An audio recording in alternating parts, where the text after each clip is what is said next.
Come take a walk with me, beautiful. Come on, let's go. I got something to talk to you about. Come on, it's not too much longer now, all right? All right, we gotta keep going. Come on, we gotta go real remote.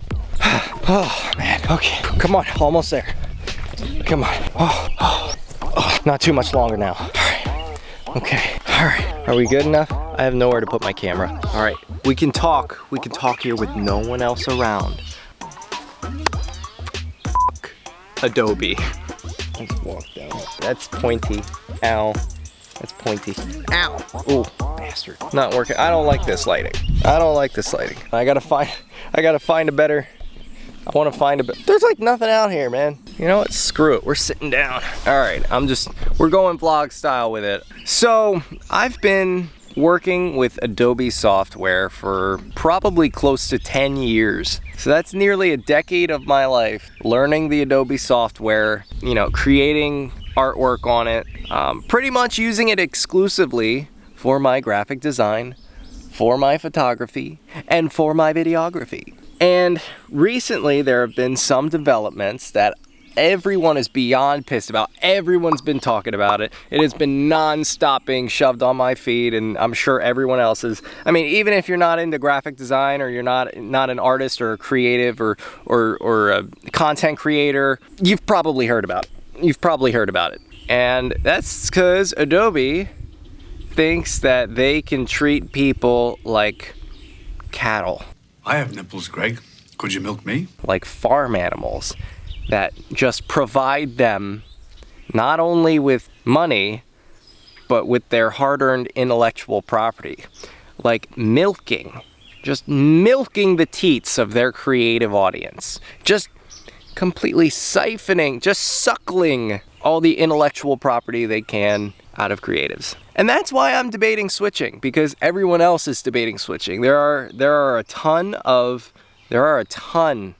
so many competitive options now. And the only thing keeping me from pulling the trigger is the fact that I don't know those softwares, and I don't know if I have the time to learn them. So if you guys don't know what happened, recently Adobe updated their terms of service with the newest edition of Photoshop, Illustrator, After Effects, Premiere, all that.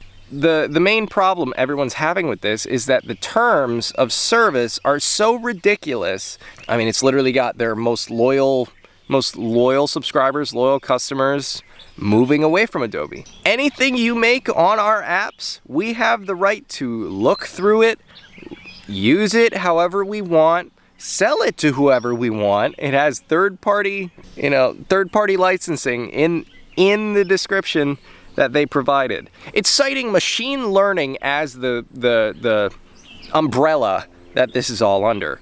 Basically, it's giving Adobe the ability to say, oh, we're not training our AI using your stuff, even though they totally are. Are you really going to trust a multi-billion-dollar tech company? I mean, come on.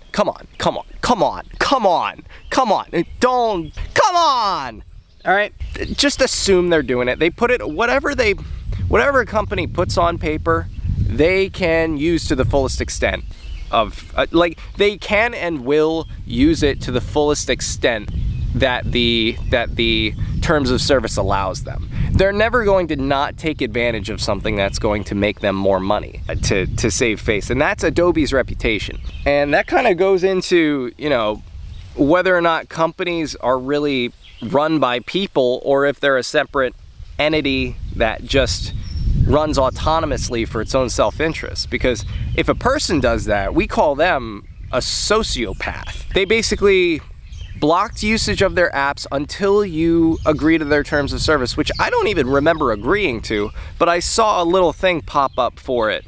So, I mean, maybe I agreed to it without thinking about it. Maybe I just, you know, didn't get it yet, or maybe I'm getting it now. But essentially, it locks you out of the app. It just completely locks you out of Adobe and doesn't allow you to use, you know, the software that you pay every month for until you agree to those new terms of service. So they're strong-arming pretty much every creative on the planet. And it's not like Adobe's user base is companies, you know? It's not like Adobe's user base is like companies giving sub-licensing out. That's some of it, sure, but the majority of their income is people like us, individual creators, individual artists who make content, and now they want the right to what we create without paying for it, without any form of compensation. In fact, they want us to pay to be able to give them our work. Now, overall, in the long run, it's probably not going to change how I do things. Right now, the US government is actually suing Adobe. So things should get back on track real quick. Adobe's press releases, they were like, oh, we're not gonna use it like that. You can trust us. You can trust us. We'll do a good job in making sure all your stuff is safe. Here's my big like mind blow moment when I read the terms of service. It said your content. It said nothing about your content on the Creative Cloud. So what does that mean? You have an internet connection. You have a hard drive. Your hard drive has Adobe installed. That means Adobe can communicate with your PC. If Adobe can communicate with your PC and they have terms of service that state that we can use your content and does not specify that it is on the Creative Cloud, what do you think that gives them the ability to do? Now, I'm no physicist, I'm no mathematician, but I can take the really hard problem of 2 + 2 and put it together to see what they're going to eventually do if they're allowed to do this stuff. So yeah, so there's that. Also, they raised my prices by $5 a month. This is just me bitching. This isn't like anything like not only are we going to increase your pricing, no, sorry. Not only are we going to give you terms of service that basically claim that we own you in anything you make, you stupid pig, you stupid cow, we're gonna milk you for everything you're worth, we hate you, you suck, eat a dick, but we're raising your subscription by $5 a month. So yeah, have fun with that. I pay for the whole Adobe suite. I know how to use everything from Photoshop to Illustrator to After Effects to InDesign to Premiere Pro to, I mean, I even use XD. Like, what kind of treatment is that for a long-time customer that has given this company thousands of dollars? And if they think it's anywhere near affordable, they're wrong. They're just wrong. Right now, my yearly cost for Adobe is about $600 a year. So every 2 years, I'm giving them over $1,000. And with this price increase, it's gonna be $60 a month, so it's probably gonna be closer to $700 a year. I mean, you guys do the math. It's gonna be $63 a month after taxes to pay for the suite of materials that has not changed hardly at all. It has not changed at all. Oh, you know what? This video is a perfect opportunity to bitch about Premiere Pro. Let's talk about Premiere Pro, okay? All right, okay. I know you guys are just as excited as I am, all right? Oh wait, is it, oh, okay. I just wanna make sure it's still recording. Okay. Premiere Pro is the biggest piece of garbage that I have ever used, and it's only gotten worse. All right. So I've used Premiere Pro for probably 8 years at this point. I started with Sony Vegas and I thought it was pretty good, but obviously I was like 14 and I'll be honest, I did not have it through the most legal means, but I'm actually debating legitimately buying Sony Vegas Pro 21. And I'll tell you why. Premiere Pro is garbage, and it has been for years, ever since Creative Cloud started probably since 2022, I would say Premiere Pro has gone down the toilet. The features are pretty much exactly the same. The only things they've added are like text editing, which, yeah, it's nice to cut up, you know, some of the stuff, but I still have to go back into it and, you know, redo everything that Adobe cut because half the cuts are cutting off parts that I actually wanted to stay silent. The capability of it is so stunted compared to what it could be, what it very easily could be, because it can find pauses, it can find certain words, but then you can't get rid of it. It's just garbage. And you can't isolate only the pauses. What if you want to delete everything except the pauses? Can't do it. It's like, why not? I think it could be a much, they peddle this as this extremely powerful engine for quick editing, which it could be. It could be, but right now I pretty much only use it for a rough cut of stuff, like of dialogue like this. I'll probably use it for this, but maybe not, I don't know. But so much shit is broken. I have spent hours screaming at my computer because of Premiere Pro and because something isn't working right. Or, I haven't had that many crashes, but let's go over it. The masking system.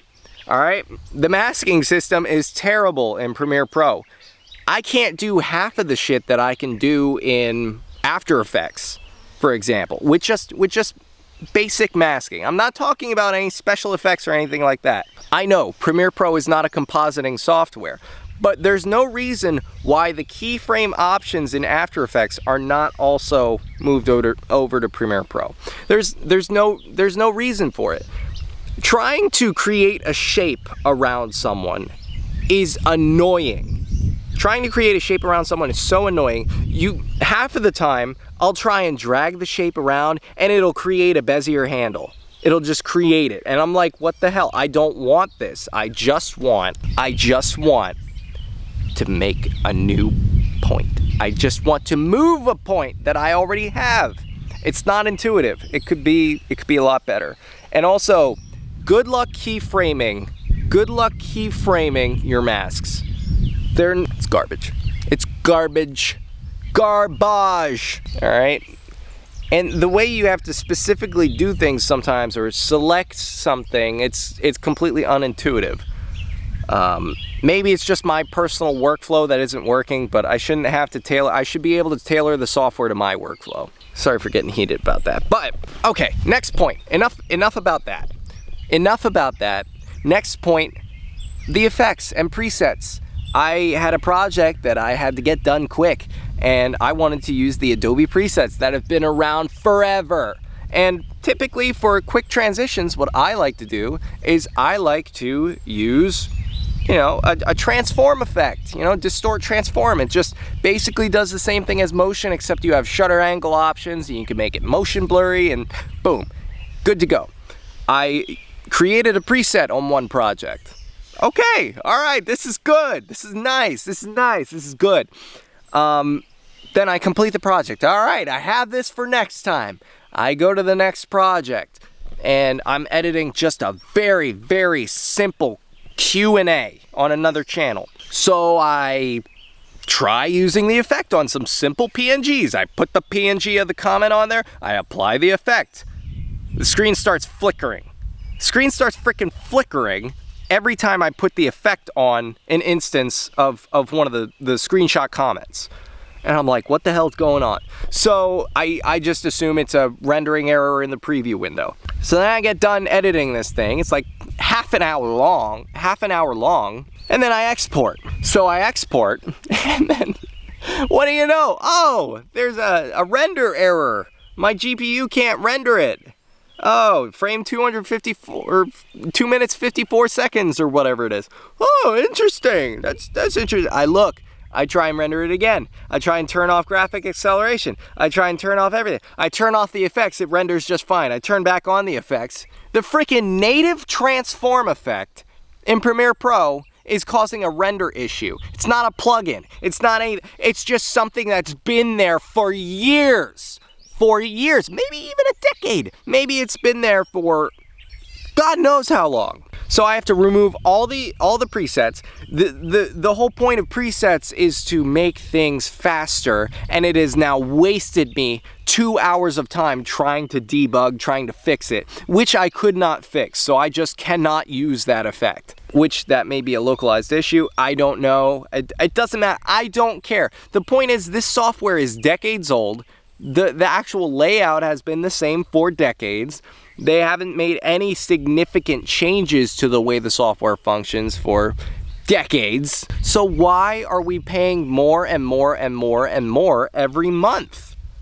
Why are we doing it? Why, what gives them the right to take more and more money?